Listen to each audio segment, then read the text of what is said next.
Let's bring in former State Department official Christian Whiton. Christian, I mean, you look at these, doubled the number of centrifuges. It seems like all the sanctions and all the talk, I mean, we're spinning our wheels and they're spinning uranium. That's right. It almost certainly says that the sanctions, which have been applied gradually over the course of years, aren't working. They've doubled the centrifuges.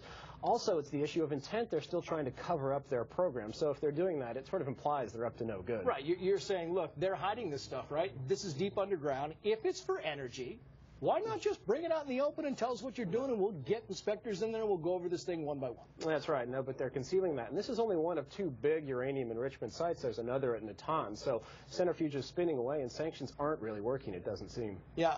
Israel says they're also surprised by the numbers, but they say it does not change their stance one bit when it comes to whether or not they'll attack Iran. It looks like their mind's made up regardless of the numbers that these reports come out. What do you make of that? It does seem that way, and people who look at Israeli politics closely seem to have concluded that. You know, U.S. intelligence bureaucracies still think Iran is a year or two away from a bomb. That's really not that long. And also, Israel isn't going to rely on our assessment. They have their own, and it doesn't look great for Iran right now. When they say it doesn't look great, is there a timeline? Are we thinking, you know, that Israel may go in there after the election? Do you think Israel will go in before? I mean, what's the timeline? There's a line of thought that they'll actually go before the election because Israel is concerned that a re-elected President Obama might take them to the woodshed because he's going to want a Camp David moment, a diplomatic breakthrough where he brings Israel and Palestinians together for a big agreement, and that he'll be even less cooperative with them in a second term than before. I'm interested when you talk about the technology of these centrifuges, and you know, we're talking about this is dated technology.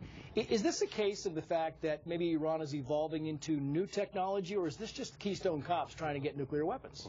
They're trying a bunch of different options, and they have not only a uranium program but a plutonium one. There's actually a sabotage program being run against the Iranian projects by the Israelis and also by U.S. intelligence, reported on by books with leaked information out of the White House. It's going pretty well. It has bought some time. You have centrifuges exploding, not working, etc. That can only buy so much time. And I got to go, but your premise here is we either accept a nuclear Iran or we attack, or somebody attacks. I think that's right. The sanctions just don't seem to be working, and the intent on the Iranians is as clear as it's ever been. Christian Whiton, good to see you. Thank you. Trace.